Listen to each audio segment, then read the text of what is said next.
stayed silent. She called him again. It went to voicemail. She realized her hand was shaking. This was all some ridiculous mix-up. Tom would be at home, still sitting at the kitchen table, a smile on his face suggesting this had been his idea of a joke. A bloody bad one for sure, but a joke all the same. A couple of years earlier, he had left her a message at the last minute to say he wouldn't be home in time for her birthday meal. It wasn't true.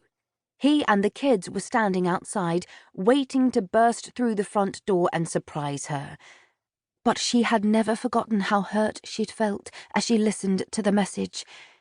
Even when they all came in, laughing and shouting, a little part of her was angry. It hadn't been funny. Nor was this. But it must be some sort of misunderstanding. Tom would definitely be at home. When she got to the car, she fumbled with the keys and had to grip the steering wheel tightly to stop her hands shaking. She sat for a few seconds, making herself take deep breaths before she started the engine.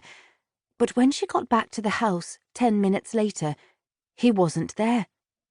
She walked through the rooms calling his name, an increased note of panic in her voice. In the kitchen, the newspaper was still open on the table, the mug of cold, half-drunk coffee sitting on the open pages. She lifted it up, and the paper stuck to the bottom of the mug before falling away again. A brown ring running around the list of previous days' Premier League results. Upstairs, Maisie's bedroom was empty, so she knocked on Nat's door. A fug of stale air hit her as she pushed it open. "Nat," she called. A lump stirred in the bed. "Nat, have you seen Dad?" There was a grunt. "Did he say anything to you before he went out?" "No." "Did you hear him talking to anyone on the phone?" "No." The boy tugged his duvet over his head and rolled away from her.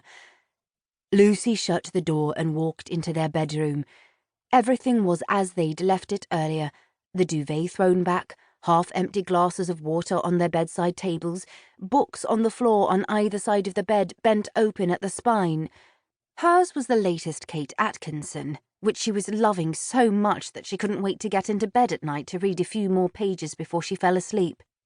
Tom wasn't a great reader. He'd been dipping in and out of the same thriller for weeks. Earlier that morning, she had thrown her pajamas onto her pillow when she came out of the shower. Now she sat down beside them, her fingers twisting through the material before separating the top from the bottoms, shaking them out and folding them without thinking about what she was doing. She placed them on her lap and ran her palms backwards and forwards across the soft cotton until she'd got rid of every wrinkle. Her head was throbbing, blood pumping through her skull, so fast it sounded like wind howling around the corner of the house. Maybe he was ill, but surely he would have called her, or told Nat. If he'd collapsed, there would have been signs of it downstairs. Spilt coffee, an overturned chair. But why else would he go away and not tell her what was wrong? The whole thing was bloody crazy. Lucy stood and walked across to the window. Staring down at the road outside, she could see how badly she'd parked her car, the back wheel up on the curb. Someone else could be ill, his mother maybe. She suddenly realized that Maisie wasn't here either. What if something had happened to her? No, Maisie was going to Primark today to meet some girls from school. She'd mentioned it earlier.